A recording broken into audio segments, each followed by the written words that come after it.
এটা কোনো ক্রমেই ভালো না। ট্রেনিং থাকবে একটা ওপেন প্লেসে, ট্রেনিং হবে একটা নদীর পাশে, যদি কোনো যান্ত্রিক কোনো দেখা যায় নদীর মধ্যে নামায় দেবে উড়োজাহাজ, এটাই হওয়া উচিত। এবং যেখানে মানুষের প্রচুর আছে সেখানে আসতে দেয় ঠিক হয়নি কোনোভাবে না। প্ল্যানিং এর আকাল সরকারের দৃষ্টি দেওয়া উচিত, যে নতুন কোনো প্ল্যান করে যা ঘটে গেছে সেটা হয়তো ফিরে আনতে পারবে না, আর না ঘটুক সেদিকে আমাদের সবাইকে সাবধান থাকবে। আমরা আসলে মেন্টালি খুবই অশান্তিতে আছি। সম্প্রতি যে বিমান দুর্ঘটনা হয়েছে এটা নিয়ে আমরা খুব ট্রমাটাইজ হয়েছিলাম, অসুস্থ হয়ে পড়েছিলাম।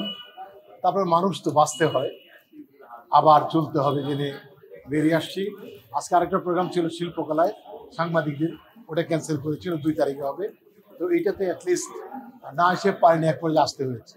সংখ্যা যাই হোক না কেন, মানুষগুলো চলে গেছে, অনেক কষ্ট করে যাচ্ছে, অনেকে মৃত্যুর পথে আছে, তাদের সবার জন্য অনেক কষ্ট হচ্ছে, দুঃখ পাচ্ছি। আর প্রত্যেকটা পরিবারের কথা ভাবছি, তাদের যে আত্মচিৎকার, এটা অপূরণীয় ক্ষতি। এটা মানুষের মৃত্যু এবং এইরকম ছোট ছোট বাচ্চাদের এইভাবে পুড়ে যেয়ে যে মৃত্যুবরণ করা, এটা অত্যন্ত কষ্টদায়ক। তবে অ্যাকুরেট চিত্র চলে আসবে, আপনাদের ফাঁকি কেউ দিতে পারবে না। কারণ যখন প্রত্যেক জেলায় জেলায় অনুসন্ধান চালানো হবে যে জেলায় কয়জন ছিল, তখন আসল চিত্র বেরিয়ে আসবে। কেউ হাইড করে একটা লাভ কি? যারা মারা গেছে তাদের স্বীকৃতি, মৃত্যুর স্বীকৃতি তো সবাই চাই, দেয়া উচিত আমি মনে করি। এটা এই চরিত্র আমাদের আছে বাঙালিদের। মানুষ মারা যাচ্ছে আর একটা পানির বোতল সে 200 টাকা বিক্রি করতেছে, এরকম নৌকাতেও ভাড়া নেয়, এরকম ডবল, রিক্সাতেও ডবল ভাড়া নেয়। এই মেন্টালিটি আমাদের মধ্যে আছে বিধায় আমরা এত পিছিয়ে পড়েছি। কবে যে এর থেকে আমরা মুক্তি পাবো, কবে যে এই রংফুল গেইম, অন্যায়ভাবে নিজেকে লাভবান করার চিন্তা মাথা থেকে যাবে, সেই প্রত্যেক্ষায় আমি আছি। অন্তত আমার কাছে মনে হচ্ছে তারা অমানুষ যারা এই কাজটি করেছে। সেটাই আমি ওয়েট করছি, আমি মানুষ হব, আমরা কবে মানুষ হব। আমাদের মানুষ হইতে হলে আসলে আমাদের নিজের কাছে ফেরা উচিত। প্রত্যেকেই যদি নিজে নিজে ভালো হয়ে যায় তাহলে মানুষ হওয়া যাবে। আমরা অলরেডি এর মধ্যে একটা করেছি, 2 দিন আগে একটা দোয়া করেছি, আবার আমরা অফিসিয়ালি চমৎকার করে আপনাদের জানিয়ে করছি। আমার তো মুভি 3টা মুভি একদম ডান, ডাবিং হচ্ছে একটা, আর 2টো সেন্সারের জন্য জমা দিচ্ছে। আর ওয়েব সিরিজ করতেছি, কতগুলো ওয়েব সিরিজ আছে।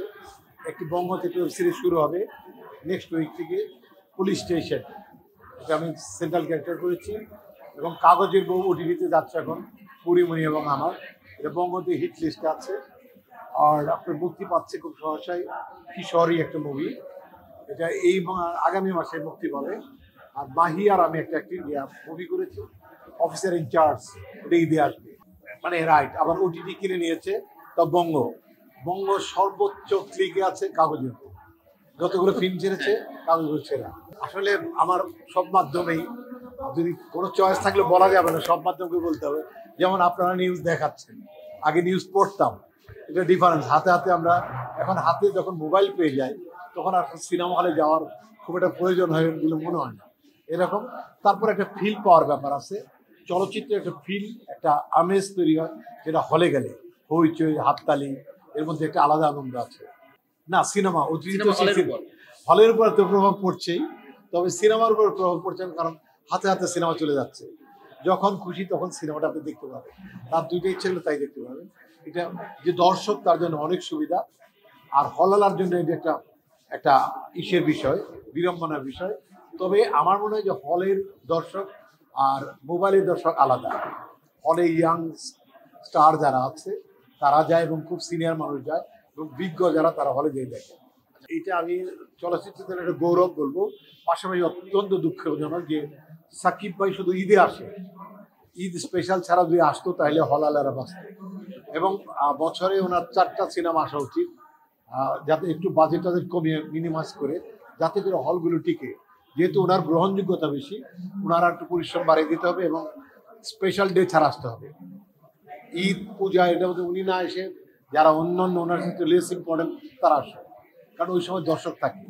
আর সাকিব খানের আলাদা ভক্তকুল আছে, এবং আমি মনে করি তার যে কোনো দিন তার মুভি রিলিজ পাওয়া উচিত। আমরা একটা প্ল্যান ছিল, একটা স্ক্রিপ্টও কাজ চলছিল, এটা আপাতত থেমে আছে। সাকিব ভাই বেসিক্যালি পোস্ট করেছিল এসকে মুভিজ থেকে, যে আমি আর উনি একটা শেয়ার করে একটা মুভি করব। এটা গল্প চলমান, এখনো পর্যন্ত ওটা আর নিয়ে বসা হয়নি। এটা কোনো ক্রমেই ভালো না। ট্রেনিং থাকবে একটা ওপেন প্লেসে, ট্রেনিং হবে একটা নদীর পাশে, যদি কোনো যান্ত্রিক কোনো দেখা যায় নদীর মধ্যে নামাই দেবে উড়োজাহাজ, এটাই হওয়া উচিত। এবং যেখানে মানুষের প্রচুর আছে সেখানে আসতে দেয় ঠিক হয়নি একদম কোনোভাবে না। প্ল্যানিং এর আকাল সরকারের দৃষ্টি দেওয়া উচিত, যে নতুন কোনো প্ল্যান করে যা ঘটে গেছে সেটা হয়তো ফিরিয়ে আনতে পারবে না, আর না ঘটুক সেদিকে আমাদের সবাইকে সাবধান থাকবে। এটা আসলে গ্রহণযোগ্য নয়। শিল্পীরা শুটিং করবে, এতগুলো টেলিভিশন চলছে, এখন যদি আপনি শুটিংই করতে না দেন তাহলে টিভির যে হাজার হাজার মানুষ এটার সাথে জড়িত সব বেকার হয়ে যাবে না। এটা আমাদের চলচ্চিত্র শিল্পী সমিতি আমরা একটা মিটিং করবো খুব সহসায়, আমি প্ল্যান করছি কালকেও। আমি এটা নিয়ে আমার বিশাবের সাথে কথা বলেছি, আমরা ইমিডিয়েট এটা বলবো। এবং নাটকের যারা আছে মিডিয়া, ওটাও আমার জায়গা। আপনারা জানেন যে আমি নাটকেই ম্যাক্সিমাম সময় পার করেছি, এখনও ওইখানেই আমি মেম্বার ওনাদের।